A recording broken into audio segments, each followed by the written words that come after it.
the case for knowing where your food comes from grows ever stronger, and new Associated Press investigation reveals America's hunger for seafood is unwittingly helping fund the North Korean dictatorship. According to the report, North Korea is outsourcing workers to plants in China that process seafood, including wild-caught salmon, snow crab, and squid, that's sold in U.S. grocery stores such as Walmart and Aldi, meaning American grocery shoppers may inadvertently have subsidized the North Korean government as it builds its nuclear weapons program. Located in the city of Hunshan in northeast China, which borders North Korea, these seafood processing plants are gigantic compounds housing workers who have no privacy, sleep on metal bunk beds, cannot use phones or email, and are not allowed to leave without permission. As much as 70% of their pay, which is typically around $300 per month, goes to their government.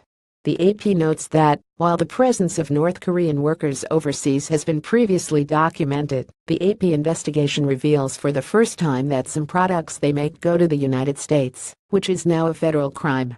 As the report explains, all this outsourced labor means big bucks for Kim Jong-un at a time when North Korea faces sanctions on many exports. The government is sending tens of thousands of workers worldwide, bringing in revenue estimated at anywhere from $200 million to $500 million a year. That could account for a sizable portion of North Korea's nuclear weapons and missile programs, which South Korea says have cost more than $1 billion.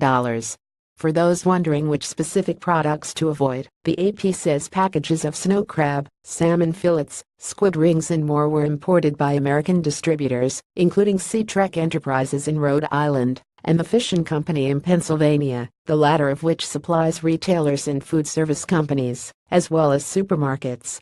Though some of the products come in generic packaging that allows it to be resold or repackaged under various names or purchased by restaurants, others come pre-packaged from China bearing the Walmart brand or an Aldi house brand called Sea Queen.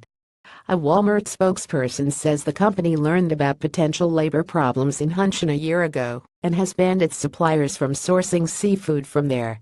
Of course, any of the companies sourcing North Korean-produced seafood that haven't already cut ties with the offending suppliers are highly likely to do so now that this information has been thrust into the public eye for fear of prosecution, not to mention bad publicity.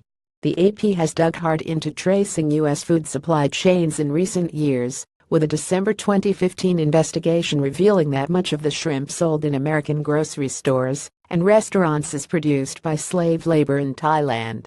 Related: fighting slave labor in the food supply chain. Korean workers prep seafood going to U.S. stores, restaurants. AP is slave labor shrimp being served in American restaurants.